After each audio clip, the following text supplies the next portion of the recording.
goal is to go self-service before it becomes full service.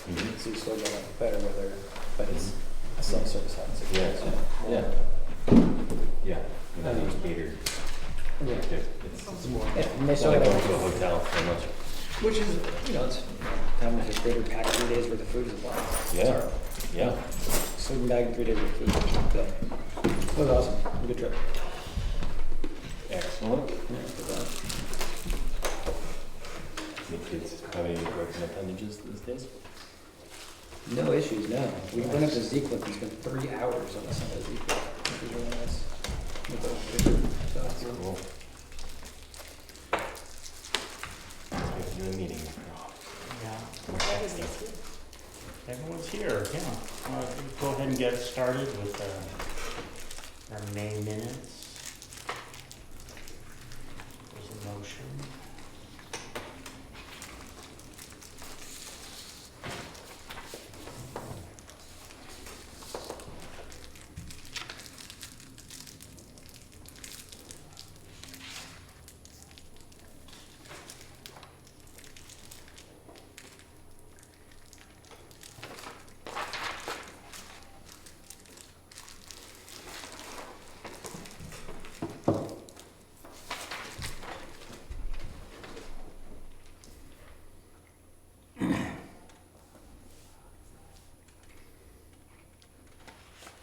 I'll make a motion to accept.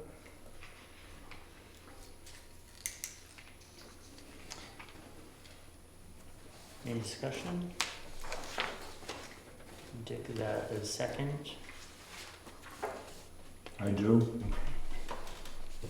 Sounds like a wedding vow.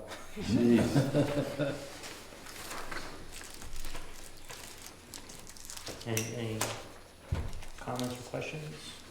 I think the only thing probably changed, I just came down by Lafayette Falls. The new guardrails will not block access from the road.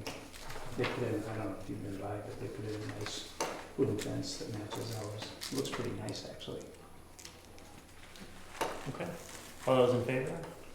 I Any opposed? Okay. Prospect Farm.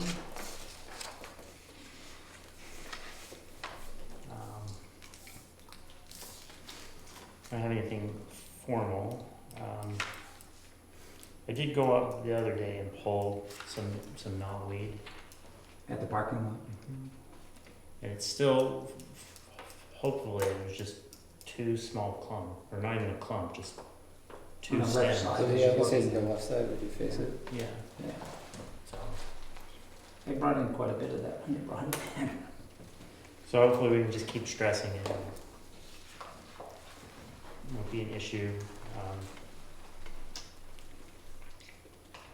It's been very wet, like right at the gate.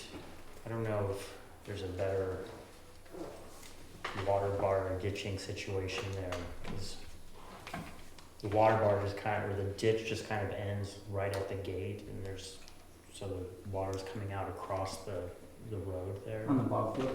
Which gate? Just on the Prospect Farm gate, right at the parking, Oh, at the kiosk. that's got a lot of water that comes down that hill, yeah. Yeah. It was feeling very soft the other day, so other than that. Yeah, the only thing I had y'all talked about last month, which was the gate being open and all the rutting, but that seems like that was taken care of. I looked at that, and it seemed quite, I was picturing deep, terrible ruts, but No, I mean, it wasn't bad, but like clearly someone had been yeah. driving back there, and I was worried that with the gate open, people would continue to do so. Okay. It would.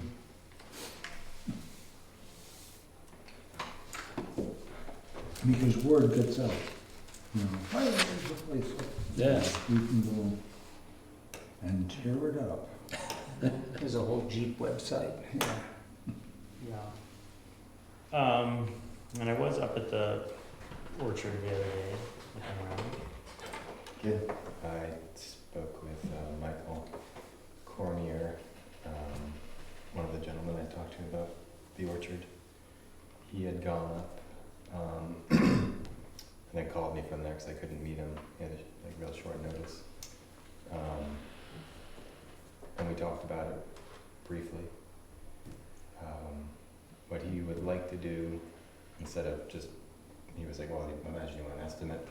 He wants to write up a report Okay. just describing what he feels he sees there, what's the best way to move forward, and how to price out the, after seeing it, how to price it out, and then like a long-term plan.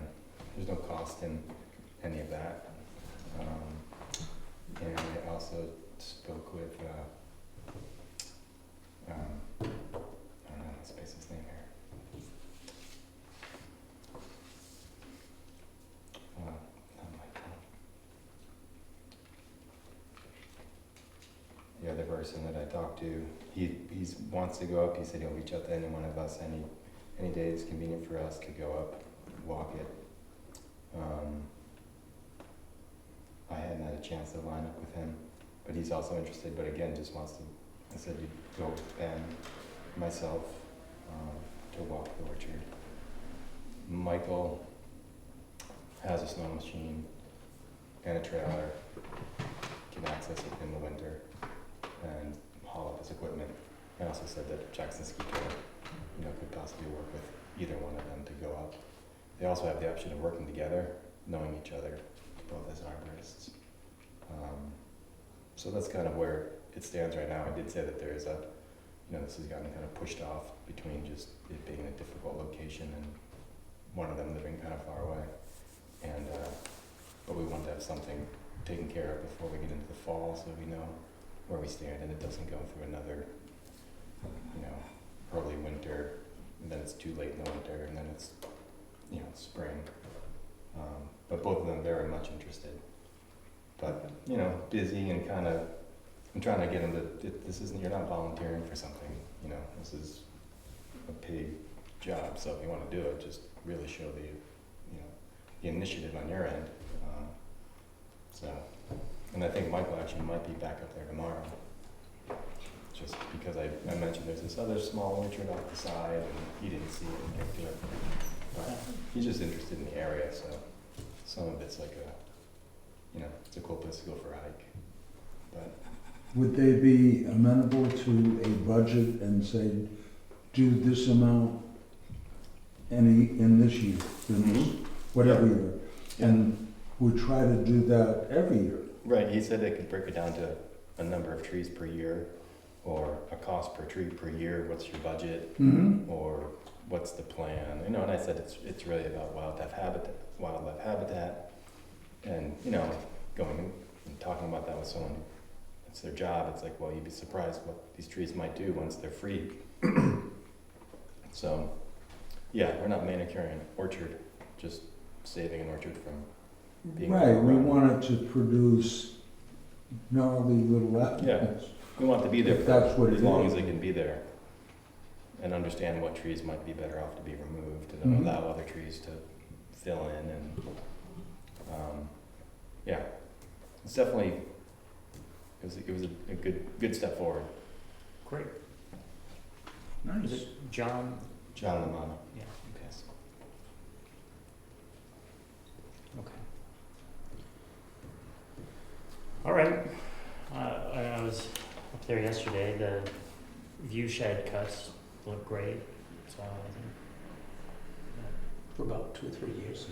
Yeah, it's one of those things just to stay, especially the one at Hall's Ledge, where like you could still see Mount Washington, but now it's like, oh, there's actual view here. So Yeah. yeah, it's, Those are 2 really great views, actually. yeah, Yeah. yeah. So we'll just keep that up and keep that in mind and just.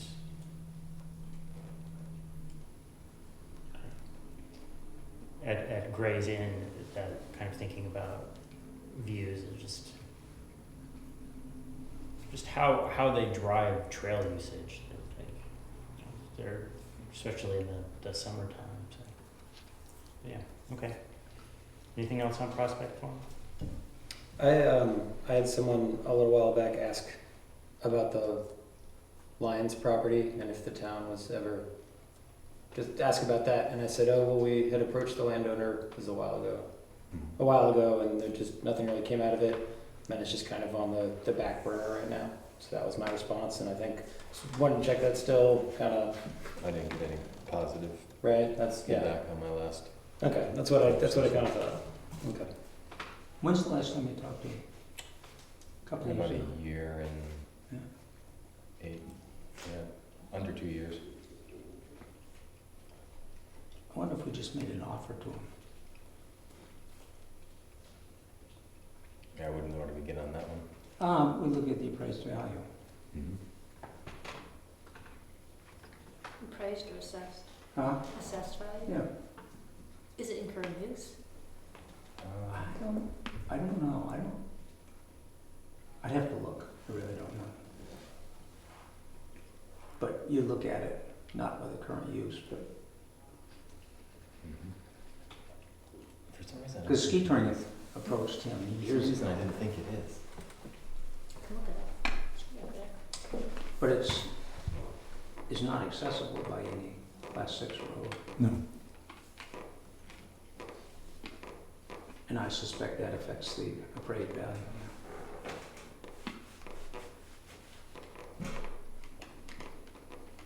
I mean, I guess it would be, just as a starting point to know what that number would be and what we have in We the, can look it up in about 5 minutes on the tax roll. you know. And if you research it, you can find out what he paid for it. I mean, if you look at the tax stamps on the deed, and you can figure it out. And also whatever it's appraised at now. Because he bought that a long time ago. Anybody had their appraisal go up? I did not I just look. got the bill. I'm sorry, that's an aside. Yeah, the bill came We're today. paying for the fire station now.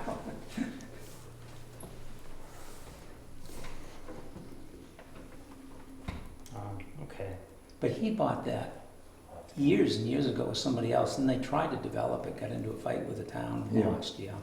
Because the town would have to give them access, Yeah. say if they wanted to log it, but they don't have to give them the right of way of a permanent road. And he did exercise the right to log, because Yeah. it was logged, yeah.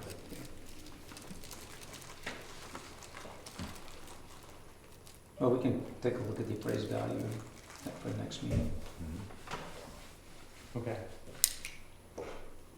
Jackson Falls, I guess one of the other questions is, you know, we could have somebody like an intermediate, like Upper Saco Valley Land Trust or something like that approach him as well.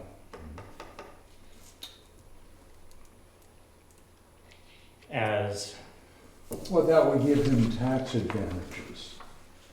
okay, Well, the town would too if he gave it to the Conservation Commission. Oh, if he gave it, yes, but I Yeah. mean, if we bought it from him, that wouldn't be tax advantageous, Yeah, but something with Upper Saco could be. Could be more advantageous yeah. than just selling it. Right. would that just be like putting it in a conservation easement, or how would that property be transferred? Yes, it would say transfer into an easement. It could be either where they do a conservation easement or they sell the fee. Yeah. Could be either one of those. And if he sold it below market price, then he can take the differential Yes. for the tax write-off. Okay. And he could reserve something of whatever he wanted, if he wanted to use it for whatever reason. Well, he and I can't remember who his partner was, they were gonna try to develop that into little camp, like Camp Gout kind of lots, I think, yeah. I remember reading through that when I was putting the Prospect Farm management plan together. Okay. It's kind of a nasty fight, I think, because, oh, the other one, I think, was Selectman, wasn't he? That was his partner at that time. It was pretty funky. Yeah. Was it Keeney? No, it wasn't Keeney. I don't think so. I'd have to look it up, Dick, Yeah. I just don't remember. Okay. Jackson Falls. We'll be finishing the sod planting on Wednesday morning. We got the beds prepped. Seems like a month ago, but Yeah. There's a pile of sod. yes. You're talking about. Right, okay. It that's looks fine. good too. Yeah, The sod looks I didn't know good. if that was yours or for that. No, it's ours. But I'm assuming, is it Frank DeFrucia was suggesting that we talk to Jackie and Tom, who own the Zillions property, because I think they were trying to figure out what to do with their side of the bridge that's, Mm-hmm. on down across. I have spoken with them. You have? Mhm. Okay. They, because they had trees cut down that the construction company is buying trees for them, and they were trying to figure out where the best location Okay. would be. Because where they were cut down, they can't put them there because it was in the middle of the right or the access, maintenance access to the abutment. So they're trying to figure out if, I was trying to think, well, maybe if we could have them put them on the other side of the road. That would help us by the porta potty where those dead or trees are dying. But I did have a conversation with them about that. And those trees being on the Ski Touring Foundation's land, that little sliver. Right. I didn't really follow up on any of that easement and how that's going to affect the parking. Is there I a think, formal process? We just need to ask for permission to be able to use that? I would say that's probably smart because the town had to ask for permission just to use that area. Because that's the documentation I brought before, that just, Which one's this now? The, a little tiny sliver of land. It was actually part of CHP's property when they turned it over to Jackson Ski, took the golf course over. And it turns out that, well, CHP originally owned Eagle. They own Cameron Drive, they own Riverview Drive, they own Pavilions, all of that stuff, and stuff on the other side of Carter Notch Road as well. And when they sold it off, when the remaining piece that they had is a tiny sliver that was from the lot on the other side of Carter Notch Road, best I can figure out. Yeah. Ski Touring didn't really realize it till Angus Badger mentioned it to us.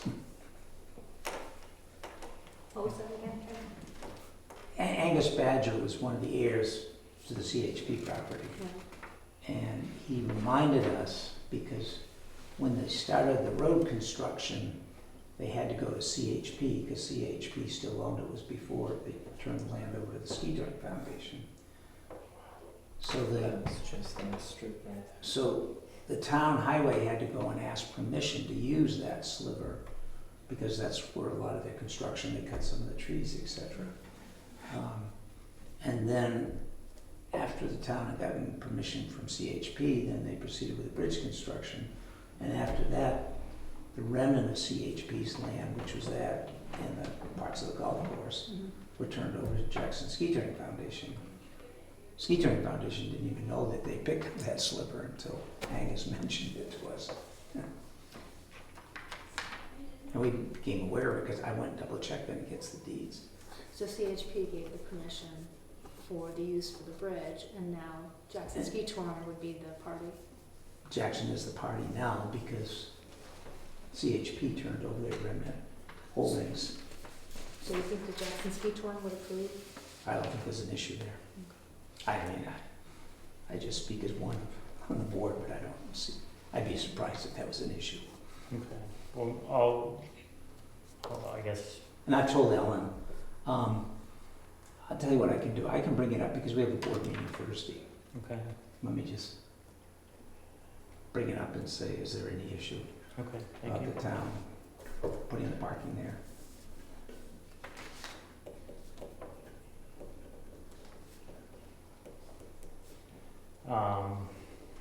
Okay, so Wednesday we will be finishing the planting. We'll have a few people, So we should have plenty of wheelbarrows, we'll have a couple wheelbarrows just to, Just to trundle it down the road. yeah, I don't think, I was looking at the pallet, I was picturing an enormous pallet, so I don't think it should take too long. There's like 5, I mean, I didn't Yeah. count when I drove by, but, on my bike, but That stuff can be heavy when it's wet, so hopefully Yeah. it's gonna they're not fall. real thick, No. yeah. Mm. I would guess they go, you say it's already prepped, Yeah, that should go pretty quick. it should. We need to get manure though to fit in between. Okay. I can pick some up. I also went ahead and purchased some of those golf stakes. Great. I have them in my van. We can look at them after the meeting and just, I think they'll be kind of what we were looking for, minimal green. And we can build that out to the crowd control barriers out of the FEMA funds. So we can use that money up. Do we have the rope as well? I didn't pick rope up, but I was gonna say we had it, we could probably just put that in quick on Wednesday morning. yeah. That'd be good.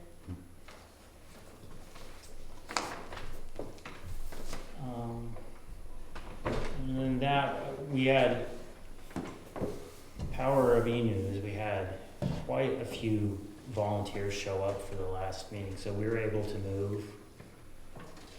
We're not quite halfway through all of the wood chips up there, but they're almost gone, so I think if we have more bodies up there, again, we should be able to spread the rest of those wood chips up there, and I don't think we'll need any more When are for you, the season. when is the wood chip spreading? Wednesday, if we have time and body on Wednesday, so, but at 9. Okay.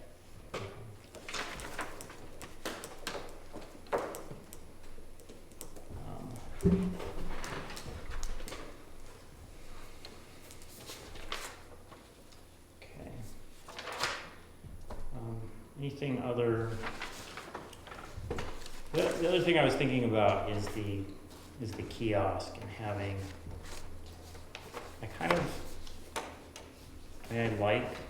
I was looking at the kiosk at Tin Mountain parking lot, and I kind of just like how they have the painting, the decorations around the main sign. Or just having that space be a little bit more that we could use for historical information, or like linking somehow to some of the historical societies information that they have about that. I think that would be a good idea. I think because the map is great, but it's a little lonely up there, or oversized. So I'd like to think about something like that. I don't know if going the more informational route or just the more aesthetic route, but I really liked the kiosk at Tin Mountain. So. Yeah. I think if they wanted to take some of the historical pictures and put them up there, that would not be a bad idea. Yeah. I don't know how many people see the ones that are lower down. Like there's the one that's when you walk back to past where people get married to Wentworth. Yeah, There's like by one- the snow roller. Yeah. If you go past the snow roller and back that little section back there by the gazebo, there's one back there by can't remember, it's a grindstone, I think, that's the back there. grindstone. So, and there's just like some cool historic pictures that people that probably go to the top of the falls wouldn't see at the bottom. I think I have an old postcard of the grist mill there at the falls. I'll have to look. And the picture, the one I think is cool is the one that shows the big boardwalk or the big Yeah. Swimming pool. swimming pool that they would deck. build. Yeah, the deck. Yeah. That's really interesting. And I don't want to have too much duplication between the two sites, but I really don't know if people, go to both those places. Yeah. I also think last meeting, someone, I didn't follow up with Julie who donated it, but there was one of the original planning, presentation signs of when the Wildcat Brook went into the wild and scenic designation, and it was just interesting to see what that plan was and to what it turned into. And there was a lot of development that they had kind of planned, like there was viewpoints and graded walkways and so, Yeah, if we went the informational route, I think something like that, or like what is a wild and scenic river, just a Mhm. short thing, would okay. be interesting there too. But I agree, it's a big kiosk and a little map. Yeah. And I guess I'm still kind of advocating to have some sort of bike parking up there, because I've seen bikes leaned up into the bushes there, and just there's some way we can get ahead of that, or just Yeah, and I think e-bikes, there's gonna be more and more bikes. I was gonna say that's the difference, right? Yeah. E-bikes is the, Yeah. before no one would. Just locals riding. Well, I guess my answer There's one right over in the library, or something like that, just a little bike stand, yeah. and they're still going to be rented here, so I was wondering if that was going to be the case, but yeah, okay. I think that's just sort of things I want to keep on the radar. I can look up the cost of one of those stands. Um, anything else for Jackson Falls? All right, Gray's Inn. I spoke with Ellen about the view sheds, and we talked about it, and she thought it might, if it works out, the cleanest thing might be having ski touring just do the work, versus we had originally talked about maybe we would like hire one of their staff to come up and do it, and she thought just for insurance purposes and it just might be cleaner. And so the big kind of question is, if it's a quick job, if it's a smaller job, manageable thing, then she said they'd be happy just to do it and cover the whole thing. And if it's a bigger job, if it's going to take a little bit more time, then we talked about, maybe the Conservation Commission could help offset some of the costs for that. And we have tried to we just haven't been able to meet to go walk it. So that's the next step, is just for her and I to go walk, preferably with one of the staff that's going to do the cut, and just take a look. She and I both feel that having a view there is important, that it's not important, is beneficial to have a view there. It draws people in. It's a really easy walk, and if you can if you get an easy walk right here in town that goes to a nice view, then it'll get use, and people will use it for a destination. And so she was important to them because they felt that they sent a lot of snowshoers up there, so people looking for like an easy snowshoe with a nice view. It's a pretty easy sell. And Nestle people come up there as well, yeah. Yeah, and connect to the Nestle network. And so we just need to figure out a day to go, and she's been really busy, and I told her it's kind of a lower priority, and so the hope was to do it in the next couple of weeks. Great. Good. Great. Anything else? No? Okay. Community garden? With that big pit next to you? Oh yeah, swimming hole on one side, moat on the other. No, we applied for our grant, I don't know if you guys know, but we didn't get it. We were up against Habitat for Humanity and Children Unlimited and Bach Festival. There were a lot of things, really big, good things. So yeah, we didn't get it. But, we're kind of trying to innovate a little bit. And our one gardener who was going to be a carpenter, I offered to see if he would be willing to build his own box with his own materials. And we'd help, fill it, lasagna garden fill it. So he was interested. He's already helped because we were having a problem with the water. So got us fixed up. So now the irrigation is back on when the water's on, which is good. So. An idea that I had with the community garden, which you can say no to, no idea if you want, is that I was thinking it might be interesting if you have boxes open up to approach the fire department or the police department and see if they want to have like the firefighters garden or the police department garden, just like a community kind of thing. And I feel like those are two departments that would take a lot of like nice care of it, like they would have to look nice. Yeah, And so just something I was thinking about. nice idea. Thanks. Okay. All right, Wildcat River, which I have for the fire pond, Black Mountain Whitney Zone Fire Pond. I don't know if anyone's had a chance to see that work, but they have, I'm assuming they had a wetland scientist come through and flag everything, so it's been, the wetlands areas have been designated and they have installed erosion control. They took their debris pile and smoothed that out, compacted it. I don't think it's been seeded yet, but all of the areas that were down below have been covered in straw and seeded and graded out, so. And we don't get a copy of that plan? No. No. And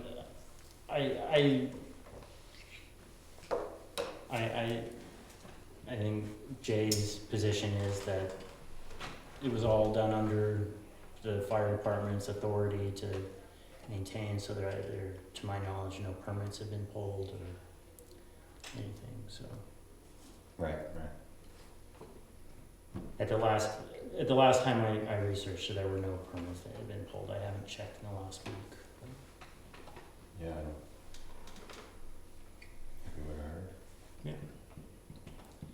But it does look like they did a good job of making it at least not an erosion issue, so. Because there were a couple of big storms where if it had overtopped it, it would have been not pretty, so.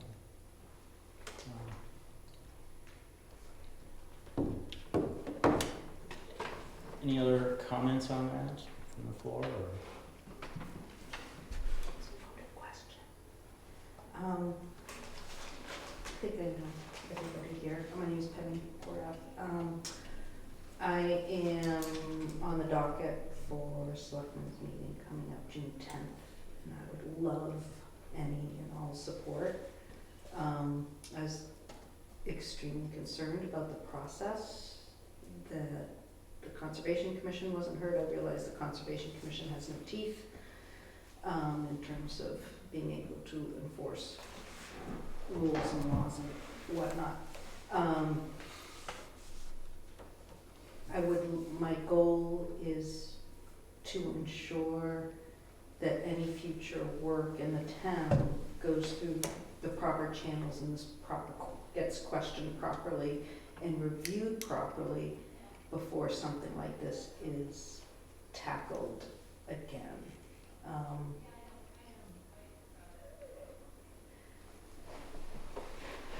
There are a lot of things that happened that shouldn't have happened. They happened really fast. It happened at a time of year where November 15th land is supposed to be stabilized for the winter, and the work was still being done. It went through the entire, I could go on and on. I think you guys know it all. The water was released in one fell swoop. I also question, and this is probably the biggest one, is Frank was the person. Frank DeFuscio was the guy who actually went down to Washington D.C. to testify about for the town establishing the Wild and Scenic River. So he'd be a great one. He's a great, fabulous resource. But I question whether or not the state and the U.S. Forest Service should have been just brought in and discussed, because that fire pond, whether it's a fire pond or not, is part of Wild and Scenic established watershed. So anything done with that water, whether the water was dumped, with the lack of erosion control, also the fact that the pond was increased in size. They did dig into the wetland, they made it larger, which is, whether it's a fire pond or not, as I understand it, and I have the RSA at home, that is totally illegal. So I think there needed to have been some more research, and, I know he showed up, Black showed up with their lawyer, and everybody was under pressure to make you know, a really fast decision because it was winter and they wanted increased water for their snowmaking. And it got ran through. And it happened really fast. And everything that fell out of that after that was reactive, and no one had a chance to be proactive.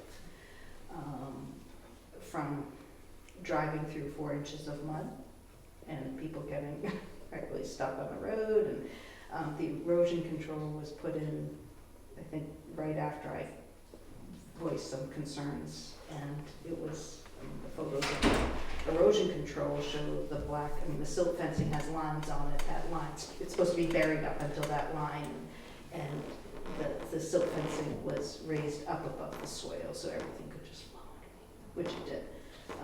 They increased the boards on the dam, so it actually did overflow, and thus the sandbags, and yeah. So there was a lot.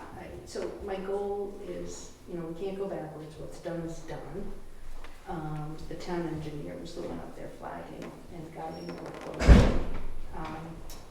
But my goal is to, again, work on making sure something like this doesn't happen again, whether it's with another fire pond, whether it's with that fire pond, and making sure rules are followed, and we not rush into things.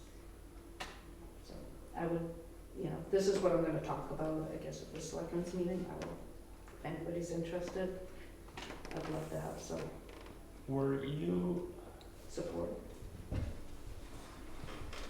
I guess this is just more of a historical question. In 2013, when a similar situation occurred,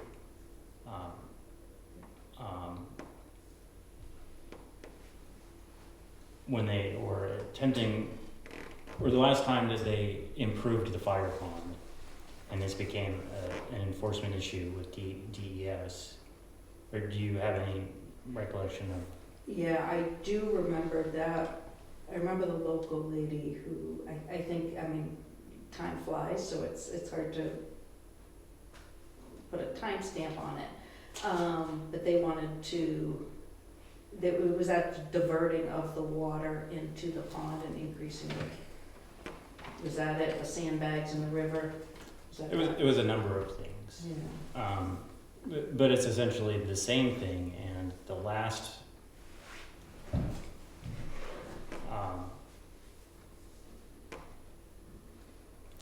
permit that was applied for was in 2016, and that's when the paper trail ends, and I think that's when, or that's where publicly accessible records end. So I can't figure out how it was disposed or how it was resolved at that time.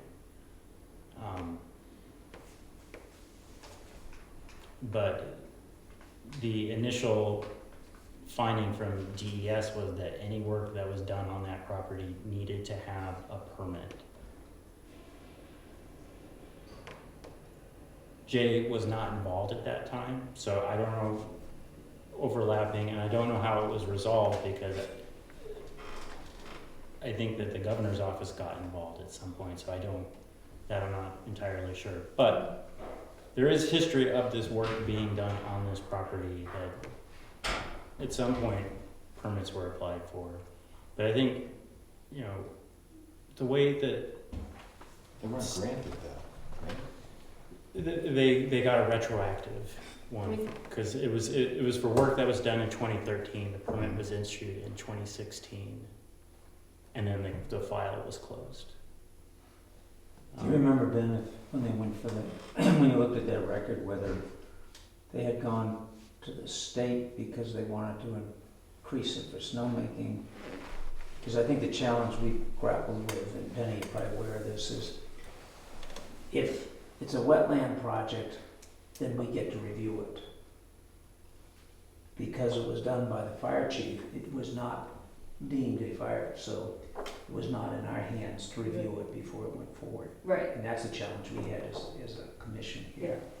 So as long as the state and the town recognized it as a fire pond thing, it was not in our purview.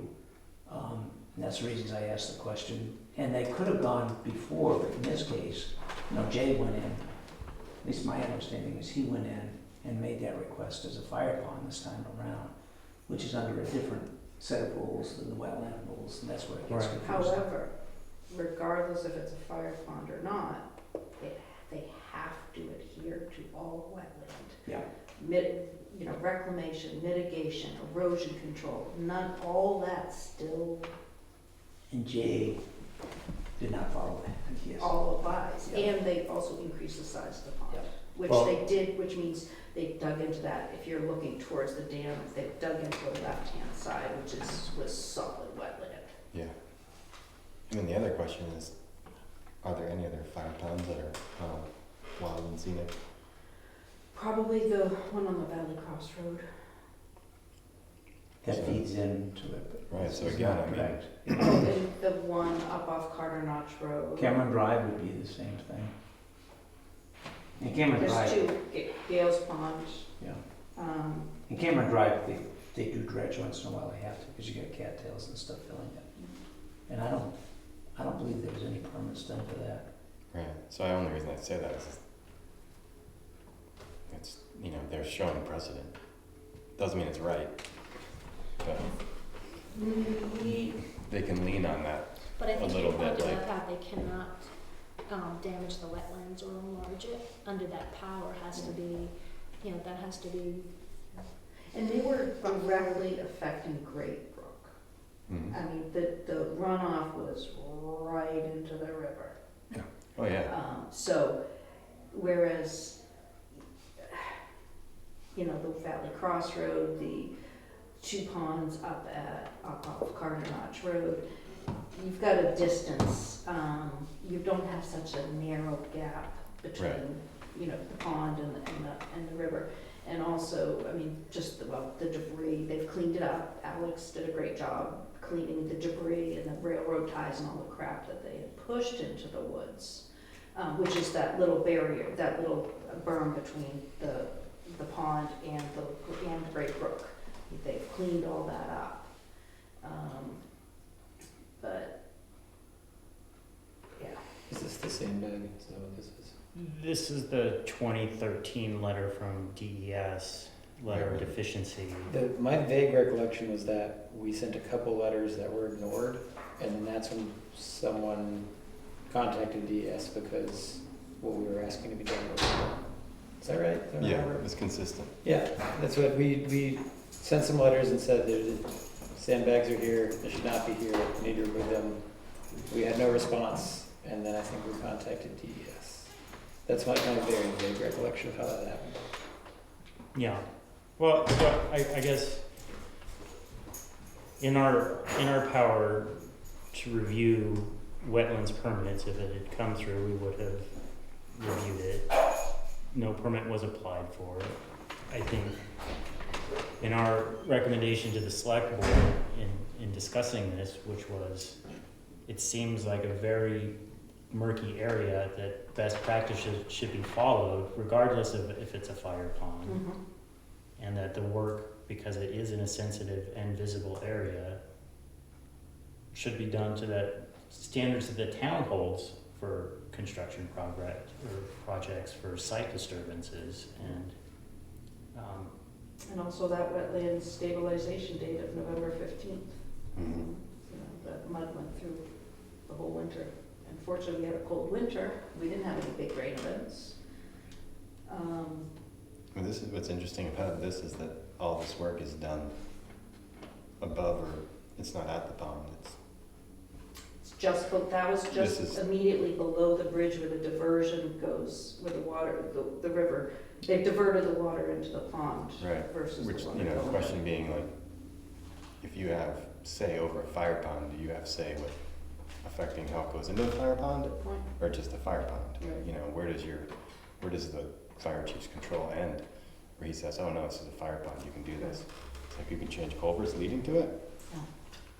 And the other big concern is, this was, if you look at the Wildcat, the Wild and Scenic River Plan, it's obviously extremely comprehensive.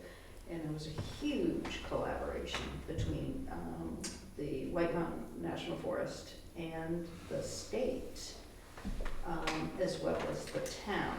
So should they have been involved with this?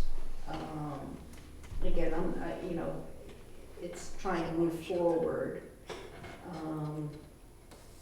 Is Well,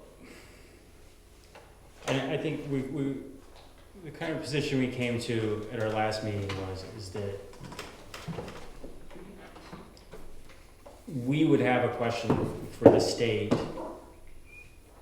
that it seems like that the state would have jurisdiction in some of these areas that the town does not, and that if DES should weigh in on this, that whether the select board contacts them or the citizen contacts them, that Should we read that into the minutes, what Brian just showed us? Well, what's here is essentially an issue about withdrawal of water.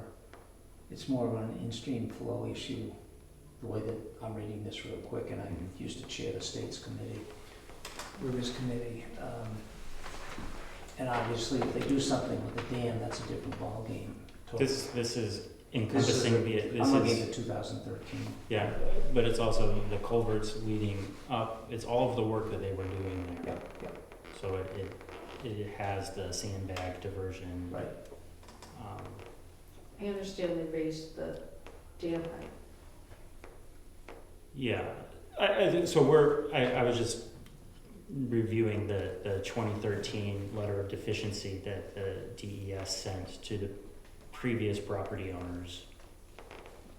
And So they would have been in breach, reading the final conclusion here, they were in breach because they changed the capacity of the pond, which affected how much water they were drawing relative to snowmaking. right, However, their snowmaking, I believe, is grandfathered just like the irrigation system on Wentworth and so forth, because a lot of that was permitted before some of the criteria in but place. it's permitted use. But once they change it, then normally your grandfather gets challenged at that point, Right. so it's a little hard. This is, I don't think this is questioning the permit of use, this is saying you cannot do anything that affects the flow into this thing that we are saying you can use. If you decide to do anything that affects anything leading into this, you need a wetlands permit. Right, because it's being treated, under wetland permits is, I believe, where the water withdrawals come from. And that diversion's purpose would be for water withdrawal. So that was the initial finding. Yeah. I can't find how that was, without going in and doing a public records request, because the town is not a party to that. Yeah. Which I followed up with some other conservation commissioners, and the process is fairly straightforward. I just didn't have time to engage in that records request from the state. And Penny, relative to the Forest Service, Wild and Scenic, I mean, I'm familiar with this because I was involved Yeah. in that whole thing there. Wild and Scenic is run by the National Park Service. The Forest Service gets involved because part of the Wild and Scenic was on Forest Service land. Their jurisdiction, and when it came through, the town was concerned at that time, because and this is not uncommon at all, that they didn't want a lot of federal jurisdiction over the private lands and the town's land below. Yeah. So I think if you read through, and it's been a while since I've read it, so I need to double check this, but I believe the Forest Service offered assistance in putting together the management plan. Yeah. They get to comment and to have control, and they have special criteria One scoop. in their forest plan relative to wild and scenic on Forest Service That would land. make sense. But the stuff that's in town is really town business, not Forest Service. Yeah, and that's how it's written in the plan. Right. So your memory, my memory Yeah. is dragging, yeah. So dragging the Forest Service in, I don't think would be much. Yeah, more state level if anything. Yes, state and selectmen relative to, And because they have there's a public record that this has been addressed at this property for similar actions. and Jay should have checked before he proceeded ahead, yeah. That I feel like the request should be made to the select board of contacting the state or having, that is an obvious next step. That if J is incorrect, because the reading of the statute says fire ponds can be maintained and dredged, but they can't be expanded. It was expanded. That's not up for debate, so I feel like the state is the only person who can answer this question. We can't answer that, the select board can't answer that, Jay can't answer that. Right. And I understand, according to some feel that the inlet was increased. It was. The It was. culvert was increased. Yep. They replaced the culvert that runs under their access road, so. And it's documented what the sizes of the culverts were in 2013, so it's very easy to check, Right. so. Okay. Most likely, again, I'm getting rusty on this, but most likely if the town or Whitney's or Black Mountain got slapped, they probably have to put money into what's known as the which is the wetland restoration program, which is used not just in Jackson, but it's used in the district in which it happened. So the pond was there Mhm. a long time ago. When was it designated a fire pond? The fire department didn't create it. I mean, obviously Black Mountain or Whitney's or whatever it was at that time In the, created it, or was it there? I just question the jurisdiction of J. Henry coming in and saying, oh, I have jurisdiction over this because it's a fire pond. Or was it a pond that the fire department said, oh, we should use this as a fire, we've got Whitney's Inn right here, and, it would be really handy if there was a problem. One way you might possibly find out is to go check and see whether there's an easement, like when Jackson Ski Touring Foundation got the Kendall property, which is where because the town's fire pond in Valley Cross is actually on land owned by the Ski Touring Foundation, but the town had gotten an easement to operate the fire pond there. So, as a follow-up to your question, could check the, Is there an easement? is there an easement, right? yeah, Does there need to be one before one is determined as a true fire pond? Right, I mean. Well, yeah, because that would question whether the town has the right to use it as a fire pond if they didn't have an easement on it. I'm sure the landowners want it because your insurance is based in part Yeah. on the distance from the water source. in the permit that they applied for in 2016, stated purpose is to be used as a fire pond, so it's at least in that, the last time. that I'm we- sure the landowners were probably happy to have it be a fire pond as well because that. Right, most everybody would, I mean, but as far as jurisdictions go, I was just gonna ask Ken, did the Jackson Ski Touring grant the easement? No, that was done before the land was turned over. And there is no hydrant at the Whitney's Inn. And I do recall with the selectmen, when the owners of Black came to the selectmen's meeting wanting them to pay the $50,000 to dredge it, the selectmen said no. And one of the concerns was there's no water in the wintertime. The ice collapses because they're constantly using, that flow isn't reliable source in the wintertime as a fire pond. Summertime, sure, but wintertime, not as reliable because of the cold. I thought someone said there was, maybe it's just a water line that they call. Unless they could tap into the snow line, Mm, because the snow line. yeah. I would think there'd have to be a hydrant that they could, I don't know. Well, Yeah. unfortunately, I probably won't be able to make the select board meeting, but I will forward that 2013 letter That'd be great. to you to present, or just as a starting point. Yeah. I have sent it to the select board, so they're aware of it. And the 2016 permit, so. You know, they've got a lot of, they've got a lot of plans for the mountain, and, it's such a, it's such a big piece of property that a lot can happen up on that mountain without, anybody else knowing. One of my other concerns was, where the horse paddock was, that water continues, it's all mud now. It's all the way mud, it's mud all the way up to the base of the Triple Chair. And you can see it's all funneled, so it comes right down into the culvert that crosses underneath the road that DOT is currently replacing right now, and that dumps right into Great Brook. And they still haven't done any seeding or erosion control, so every rainstorm is just silty water flowing right down into Great Brook.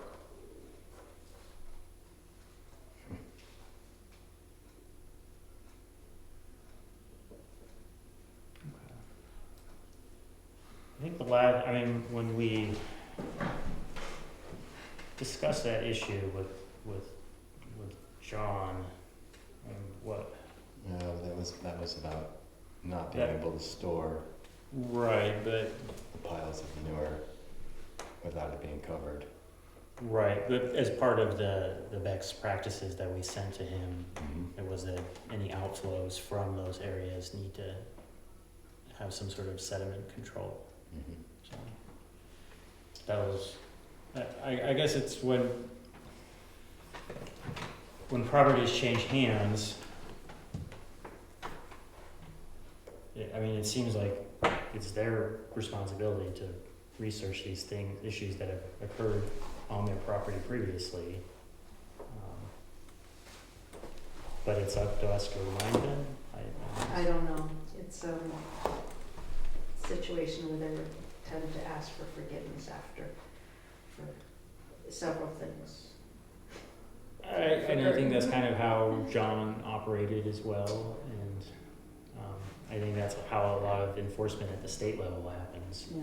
too. So And they had the same issue when Davis had the big farms there, because we used to swim up there all the time, then it got shut down because of every time there was a storm, there was a bacterial load that went into the pond. That's why they got that shut down as a swimming pond. yeah, I guess just as an aside to that, I started doing water quality testing this month, so Great. first month of that is done. What was the deal? Okay. 98. So 98. Did you start? Nice. YouTube video on It's that? the motion. Yes. I did have some issues with the pH meter. pH meter, man, it's gonna drive me insane. Moving around a lot. No, it's the calibration slope. So the first two sites calibrated perfectly. After that, it just wouldn't calibrate properly. It still gives a fairly accurate reading, but I have to go back. I'll talk to you after. I don't know what the rest of the people like I did last time. Penny, when's the selectmen's meeting? June 10th. The 10th at 3:30. That's right, at 3:30. Yeah. Okay. Thanks for listening. Is there anything else on Wildcat? No? The new signs at the falls look great. All right, well, thank you for attending. We like having an audience occasionally.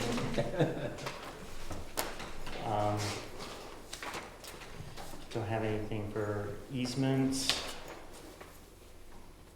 or no new wetlands permits, and the Dundee Community Forest Advisory Committee is on the 11th. Where's that meeting? They have not announced a location yet. And you guys didn't even I think they were planning on the church again, if I recall correctly. You're wrong. I was gonna make sure they haven't sent out any materials, have they? I haven't received anything. Okay, just making sure I didn't. And I think that, as stated at the last meeting, it was going to be focused on the recreational plans and requests for the recreational stakeholders. I actually started building out a chart of the 3 different parcels, just the main uses and what's allowed, Awesome. required, so that maybe we can use that as a springboard. I was talking to a local trail building company, and they were very excited about opportunities there too. So. There was also, I did not hear anything about the kind of path area that David Shed wanted to have. Oh, that he was on flag. That was gonna be from starting at the Ham House, but, Yeah, I haven't been back there. I don't know. so that'll be the 11th. They I don't have any, had passed on to them, because you have New Hampshire has the trails program for funding. I don't know if you guys have used it or not, but I did pass it on to Upper Saco Valley, because that parking lot and the trail up to Tin Mountains would have been a very competitive project. Mm-hmm. They were gonna have to move pretty fast to hit the deadlines.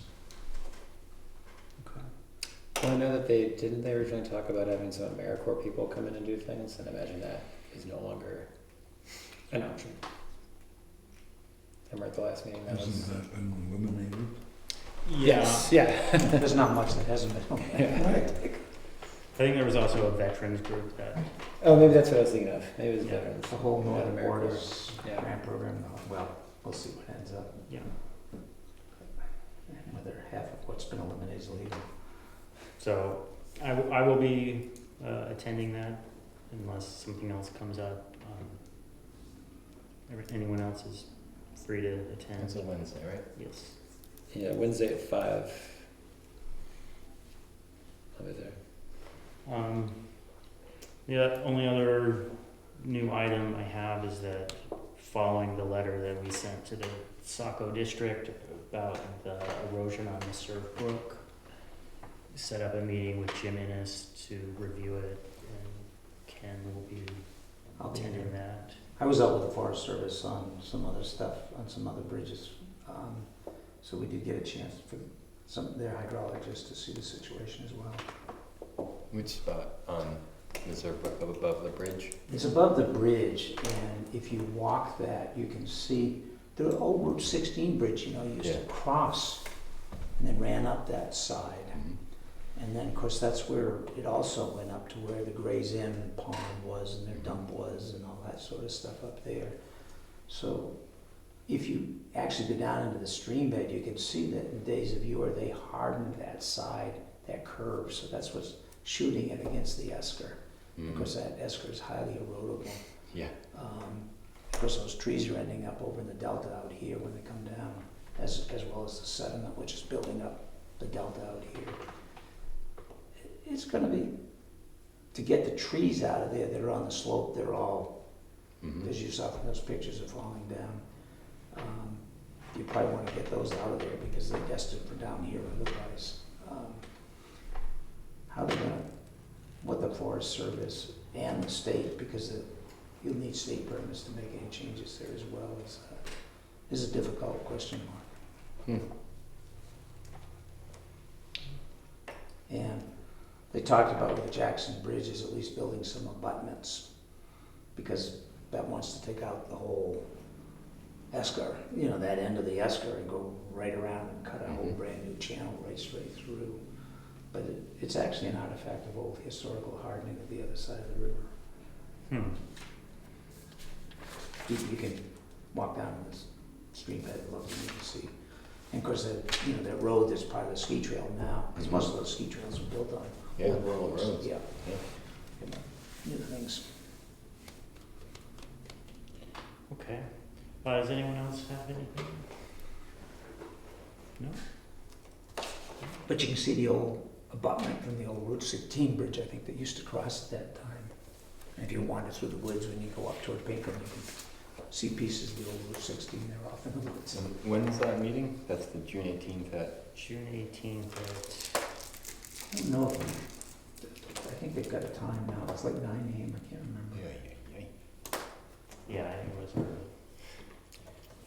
I'll Yeah, you can send it to me. I probably can't attend if it's at 9. I think Jim will be there, and I wouldn't be surprised, they'll have their hydrologist there as well. And there's nothing, did the project stop about the old Grayson Dam? I mean, they brought The down, Forest Service, they brought down the fill years ago, and nobody knows we all got out, exactly where the water precinct is on that one. went in on that, and it just stopped. Well, and I question what'll happen now, because most of what they've done up to this point has been through federal grants or state grants that are federal pass-through, so whether they'd even be able to find any money to finish that off, you know, the current administration, I think is a huge question mark. Is that the water precinct? Okay. Yeah. Okay. I don't think a lot of what they did to this point, I'm almost certain was done through grant money. Okay. And, you know, there's actually 2 dams out there if you've been up Oh, there.